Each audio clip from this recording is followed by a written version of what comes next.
Rights Watch. Human Rights Watch, you have the floor. Thank you, Madam President. Human Rights Watch welcomes the UPR report on Tunisia, which includes recommendations to improve the situation in a context of democratic transition.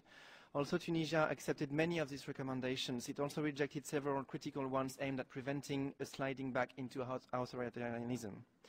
Tunisia had accepted recommendations on the reform of the judiciary and accountability for past crimes.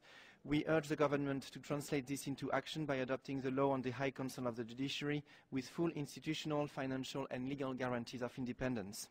The hegemony of the executive branch has continued unabated in post-revolution Tunisia, as the government has failed to undertake a reform of the judiciary, while the failure of the Constituent Assembly to pass a law installing a temporary high-level council of the judiciary, the Ministry of Justice has been directly supervising it, including the appointment, promotion and discipline of judges, tightening the grip of the executive power on the judicial system. Tunisia has also supported the UPR recommendation to ensure that freedom of expression, association and assembly will be guaranteed in the future constitution. Tunisia had witnessed over the last months a setback in freedom of expression. The government has refused to implement Decree Law number 116, which requires the creation of an independent body for the supervision of state broadcast media. In addition, Tunisia should also reconsider the article of the draft constitution that criminalizes all attacks on the sacred. Such an article would likely pave the way for restrictions on peaceful expression of dissenting or nonconformist views on religions. Tunisia has also expressed its support to the recommendation to ensure that the principle of equality between men and women is clearly formulated in the new constitution. However, the draft elaborated by the NCA makes no explicit mention of gender equality, but contains an article where women are described as partners of men in building the nation and stating their complementarity role inside the family. Tunisia should delete the references to the complementarity gender roles, as it would risk diluting the principle of equality between men and women and entrenching social stereotypes of their roles in society. Thank you for your attention.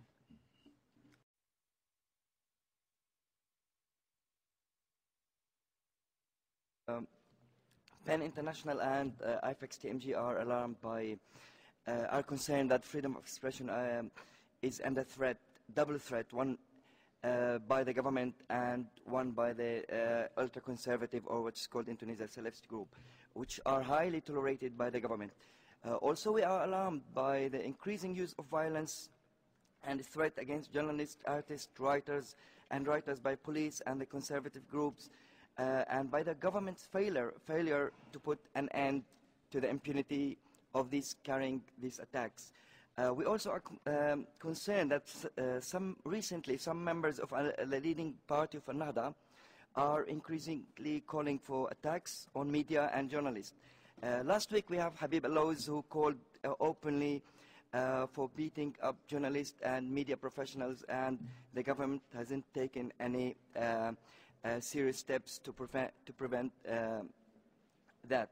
Also, the government is refusing to implement the decrees 115 and 116 in order to create a legal vacuum which allows the government to control the media. The decrees regulate press and audiovisual communications, and despite several promises, the government is still ignoring that. When it comes to legal reform, there are clear delays, that the government is delaying the reforms, and the government is using Ben Ali's laws to control the movement of judges and legal officers.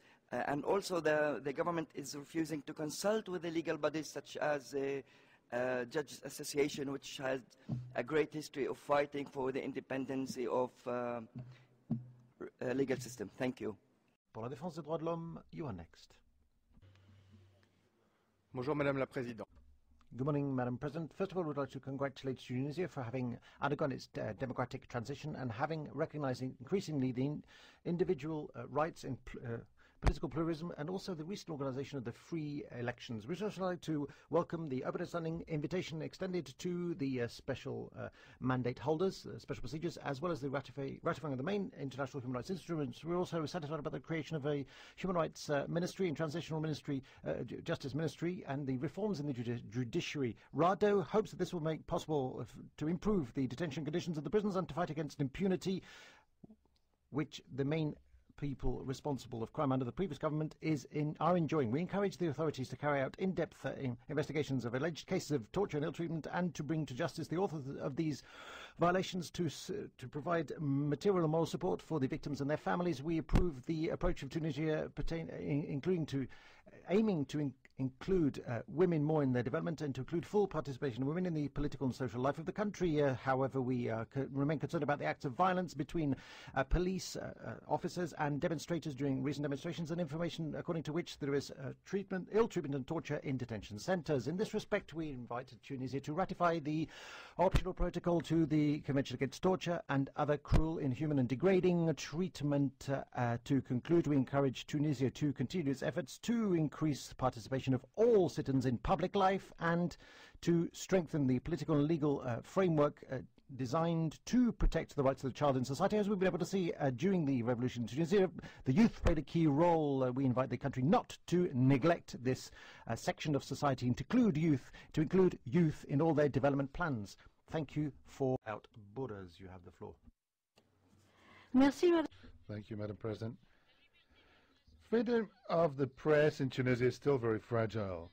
Journalists are regularly subjected to intimidation. The party in power is trying to control the mass media by appointing persons close to the party to head up all of the public media. This, of course, does have an effect on the editorial line they take, particularly for Dar es Sabah. Every week, members of the government verbally stigmatize the media, and exactions against journalists remain unpunished. In 2012, more than 25 journalists were attacked by the law enforcement officers during demonstrations. The investigations promised by the government and the Ministry of the Interior have been inconclusive. The growth of Salafist groups which attack journalists are a growing threat to freedom of expression. Violence perpetrated by civilians targeting reporters and journalists have also increased notably in 2012, particularly in the regions. The laws decreed in 2011 to strengthen freedom of the press have not entered into force, and this vague legal situation at present gives the government a free hand to do what it wishes. Real progress has been made in Tunisia. That progress needs to be bolstered now to prevent backsliding. Merci, Madame la Présidente. Thank you, Madam President. Sudwind welcomes the efforts made by Tunisia in accepting most of the recommendations made by states. We are concerned, however, regarding the 3 recommendations which were not supported by Tunisia. Discrimination based on sexuality and sexual orientation is a violation of human rights and must be eliminated in law. Tunisia's hesitation to take legal measures concerning the rights of LGBT is a matter of concern. Further, we are also worried by the reactions and trends which, in the name of culture and religion, restrict acquired rights of women and free expression. For example, the conviction of the head of NEMSA TV, Nabil Karouf, to a fine on a projection of the film Persepolis on the TV channel. We call for the elimination of all forms of discrimination against women and improvement of the status of women through the taking of all necessary measures in order to facilitate equal access for women to health and to education. Sudwind also welcomes the fact that since 1991, no executions have taken place in Tunisia. But we would encourage the Tunisian government to quite simply abolish the death penalty by enshrining this abolition in national legislation. Thank you, Madam President. Merci, Madame la Présidente. La FIDH, l'Association tunisienne des femmes démocrates, le Conseil national pour les libertés en Tunisie et la Ligue tunisienne des défenses des droits de l'homme se félicitent de la décision du gouvernement tunisien d'adopter la majorité des recommandations faites à la Tunisie à l'occasion de l'EPU. Les recommandations formulées reflètent en effet plusieurs enjeux majeurs pour la Tunisie post-révolutionnaire en cette période cruciale de transition. Nos organisations accueillent favorablement l'engagement du gouvernement tunisien pour la constitutionnalisation de droits et libertés garantis par les instruments internationaux des droits de l'homme. Cet engagement est d'autant plus essentiel que plusieurs dispositions proposées par l'Assemblée nationale constituante contreviennent au respect et à la protection de ces normes, et en particulier les principes d'égalité et les libertés d'expression, de conscience et de croyance. Nos organisations regrettent vivement le rejet par le gouvernement tunisien de certaines recommandations portant sur le renforcement de l'égalité entre les hommes et les femmes, notamment pour ce qui relève des droits successoraux.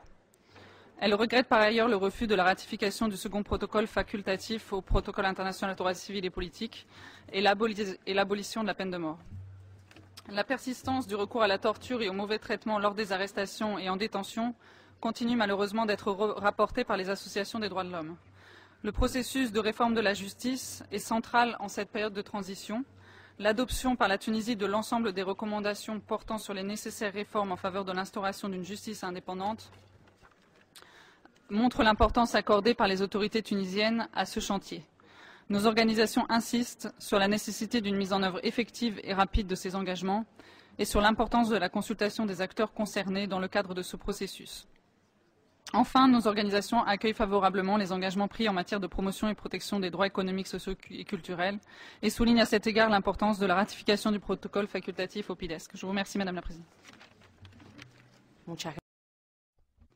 Madame President, the scourge of torture is particularly widespread in states where there are repressive and anti-democratic regimes. However, the fall of dictators does not lead inevitably to the end of torture. The new authorities must show a strong determination at the highest level and establish specific measures as fast as possible to abolish torture. The Association for the Prevention of Torture, the APT, congratulates the Tunisian authorities for having shown political will in accepting the many recommendations relating to the criminalization and prevention of torture. In particular, APT welcomes the fact that Tunisia acceded to the Optional Protocol and to the Convention Against Torture, OPCAT, in the immediate aftermath of the revolution. APT welcomes the progress made since the consideration of the report in June 2012 towards the establishment of a national prevention mechanism in keeping with the Optional Protocol. APT welcomes the efforts made by the government and civil society to cooperate, which led to a draft law establishing a National Commission for the Prevention of Torture and Degrading Practices. The APT would like to encourage all the stakeholders in Tunisia to continue to give priority to the establishment of such a body as part of a participatory, open, transparent process. Madam President, the APT would like to draw attention to the fact that such a national commission needs to be independent of the other branches of government and of political parties. Such independence can be guaranteed first and foremost through an open and transparent nomination process. Furthermore, the Commission should be able to go at all times to all places of the deprivation of the liberty without exception. Finally, the state must provide the necessary resources, financial resources, for the proper functioning of such a body. The eradication of a scourge such as torture requires a comprehensive strategy. APT is convinced that a strong, independent national body for preventing torture can become the cornerstone of such a strategy. Thank you very much. شكرا السيدة الرئيسة. لم أكن أتصور أن أمثل أمام مجلسكم الموقر بعد أن تخلصت تونس من حاكم مستبد وفاسد وتحررت من الخوف وانتخب شعبها بكل حرية مجلسا تأسيسيا وقيادات جديدة، وبعد أن وافقت الحكومة التونسية أمام هذا المجلس على احترام حرية الرأي والتعبير في مايو الماضي. لكن عندما تتكاثر منذ بداية السنة محاولات السيطرة على المؤسسات الإعلامية العمومية والاعتداءات على الصحفيين ويفلت المعتدون من العقاب، وعندما يكون أحد المتهمين بهذه الاعتداءات رجل أمن سابق متورط في قضية فساد وفي عملية إزاحة القيادة الشرعية لنقابة الصحفيين في 2009، حاول في الأسبوع الماضي قتل أحد الصحفيين بسيارته بعد أن عينته الحكومة مديرا لمؤسسة صحفية كان يملكها صهر بن علي. وعندما تستمر إحالة رجال الإعلام إلى قضاء لم يحقق بعد استقلاله بسبب قيامهم بعملهم، أو يتم تهديدهم بجرهم إلى المحاكم مثلما هددني يوم السبت الماضي أحد مستشاري رئيس الحكومة بسبب نقدي لدوره في عرقلة عملية إصلاح الإعلام، وعندما يتواصل اللجوء إلى محاكم استثنائية لمحاسبة مدنيين على آرائهم مثل ما يحدث حاليا في قضية مستشار سابق لرئيس الجمهورية، وعندما يصبح رجال الإعلام والفن والسياسة مهددين لا من رجال السلطة فقط بل من جماعات يختلط فيها الإسلاميون المتشددون بالمجرمين، عندئذ أرى من واجبي المثول أمام مجلسكم الموقر.